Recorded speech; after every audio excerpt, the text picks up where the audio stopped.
Hey everyone, it's Rihanna and welcome back to another video. So today we're going to be talking about the best movies and TV shows of 2020. It was an interesting year, everybody. Now when I say best movies and best TV shows of 2020, I'm talking about my personal favourites. Obviously you guys have different favourites. And I'm not gonna lie to you guys, I didn't get to go to the cinema obviously as much as I wanted to in 2020. The cinemas were basically closed for most of the year in the UK, so I only actually got to see a couple of new releases. So there is definitely gonna be some differing opinions on my list compared to your list. Nevertheless, in all of my years of YouTube, I've always done a best movies and TV show video for each year.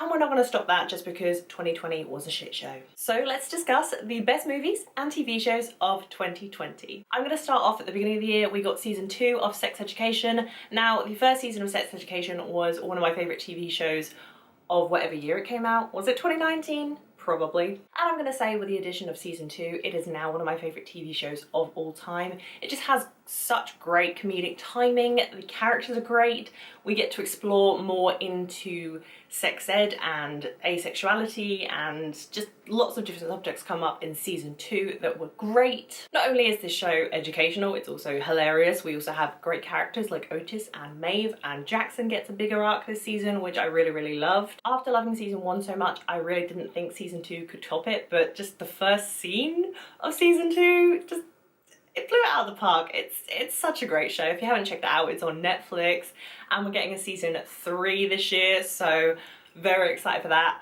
Loved Sex Education season 2. Let's move on to talk about one of my best movies of 2020, and that is Birds of Prey, or The Emancipation of One Harley Quinn. Is that it? I could never remember the full title. Anyway, I had a blast watching this movie. I know a lot of people hate it, and that is okay, but I fucking loved Birds of Prey. It was so good. Margot Robbie slays the role of Harley Quinn. If anything, she is one of the best bits about the DCEU. She just kills it every time. B, women kicking ass. C, great action. I've lost count. D, incredible villain in Ewan McGregor. I just had such fun watching Birds of Prey. I really want to rewatch it now, just thinking about it. It's definitely up there in my favourites of the DCEU. I loved it so much. It was different, it was colourful, the action was great, and I just can't stop thinking about Margot Robbie as Harley Quinn. Was Birds of Prey perfect? Absolutely not. That does not mean I didn't have an absolute blast watching this film. Another movie that I watched earlier on in 2020 that has remained on my favourites list throughout the year is The Invisible Man. If you know me, you know I'm not a huge horror fan, but this could convert me. This is like a new horror. First of all, Elizabeth Moss is incredible. She is fantastic at acting shit scared all the time. And then the direction and the writing and the dinner scene in general is just poetic cinema. The Invisible Man is not only everything I wanted in a horror movie, it was everything I wanted in a movie. It had great characters, great writing, great direction, great suspense. If this is what horror can be, and if this is the future of horror, I am 1000% on that train to go to new horror, because Invisible Man was perfection. Another TV show that was one of the best of 2020, and I'm not even saying it's a favourite of mine, I'm saying it was one of the best factually, is of course Dark season 3. You really didn't think I was going to make this video without talking about Dark season 3. Dark is one of, if not my favourite TV show of all time. I've loved it since season 1, episode 1. I've been preaching for people to watch it ever since then. I've loved these characters and this storyline, and I've just been engrossed. I spend ages trying to figure things out after watching every episode of Dark. So of course I was going to talk about Dark season 3. Although this season did feel slightly unsatisfying because it was one thing and then it was another thing, I still really loved it. After letting it marinate in my brain for a while, I completely understand the route they went with and how they got to that conclusion, and it just wrapped up in a neat little bow for me, and it was such a bittersweet ending, but such a perfect ending to the show. I really don't know how the inside of the creators' minds work. Bo and Janty are just celestial beings that I will never be like because they are far too smart. And yes, All of the acting, all of the writing is just perfection. The show held a space in my heart for a long time, and now there's just a hole that needs filling. And I can't wait for their new TV show, because anything these guys do I will watch, because it's ingenious. If you haven't watched Dark yet, go and do that, and then watch all my videos about it. So yes. I don't know if we can technically call this a film, but I'm gonna call it a film. And again, one of the best, as in factual best, Hamilton. Now, I saw Hamilton when it came to the West End in London in like April of 2018, and it was fantastic, flawless, incredible. Where's that gif of Lady Gaga where she just says all of the words? That's how I feel about Hamilton. Obviously, I was dying to see it with the original cast because I love them all so much. When you listen to the soundtrack, you're listening to them, and that's how you get to grow and love the songs. So I would have literally sold a limb to see the original cast version, and Disney Plus came through. And if you have no idea what Hamilton is, it is a Broadway show written by Lin-Manuel Miranda, who is blowing up at the moment. He's got so many projects coming out this year. And it's a story of the founding father, Alexander Hamilton, that everybody just sort of forgets about. And it tells his story and what he did with his life, etc, etc.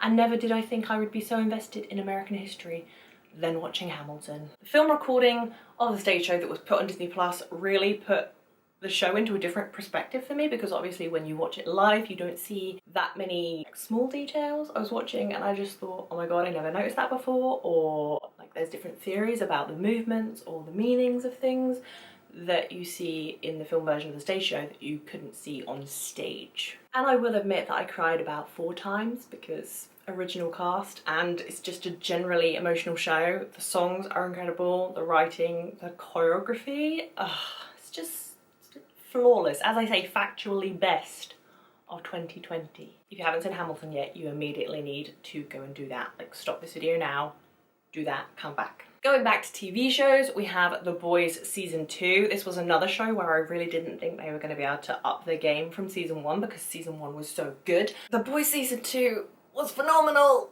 There's more gore, it's more raunchy, the character arcs are chaotic, the writing's chaotic, and I love watching the world of Vought and these soups unfold and learning more information about them and how they came to be. And yeah, I love watching these characters, and I'm just saying that fight scene at the end with Starlight and Stormfront and the woman whose name I can't remember gave me so much life.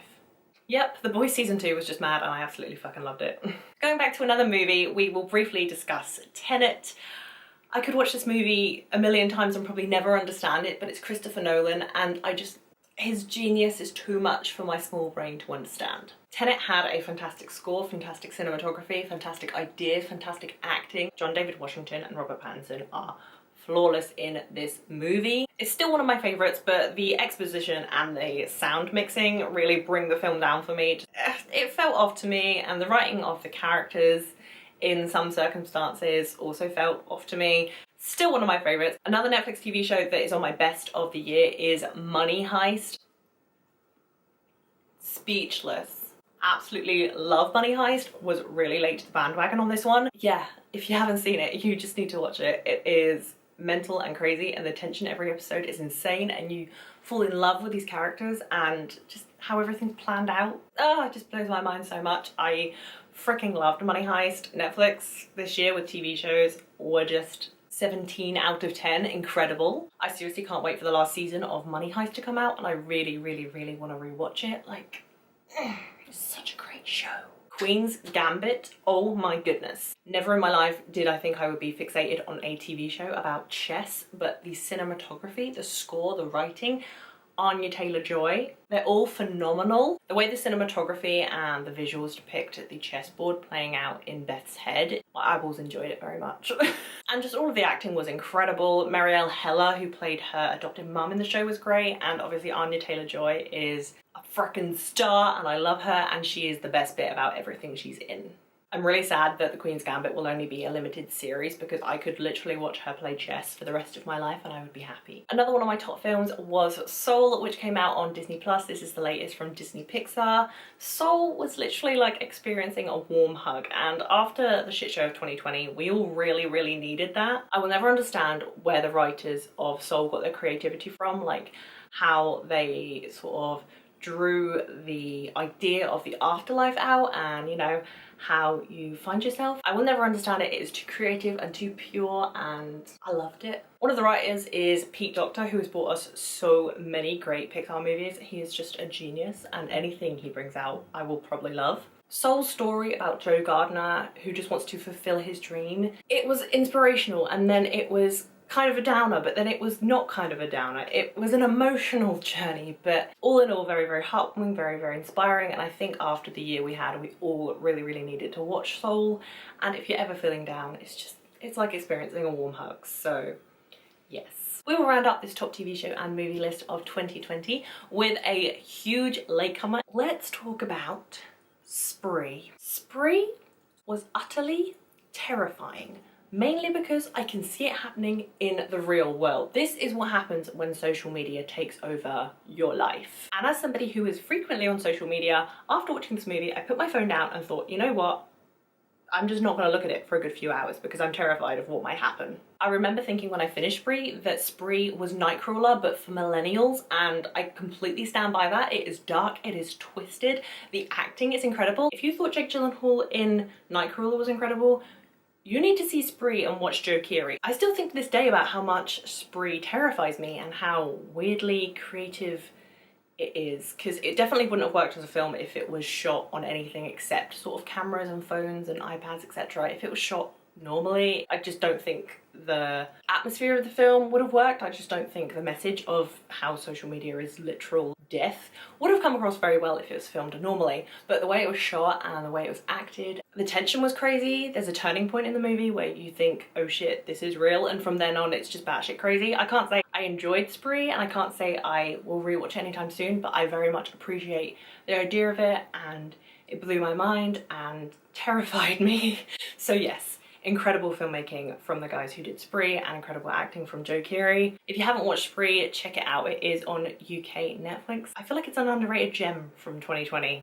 Those were my top TV shows and movies of 2020. I hope you guys enjoyed my list. Let me know down below if we share any favourites in common, and let me know what your lists are. If you like this video, please be sure to give it a thumbs up, and if you haven't already, please subscribe to my channel. I will be uploading new videos very, very soon. All my social media links are down below in the description if you want to come follow me. There's my Instagram, Twitter, Letterboxd, all that good stuff down there. And as always, thank you guys so much for watching. I'll see you very soon. Bye!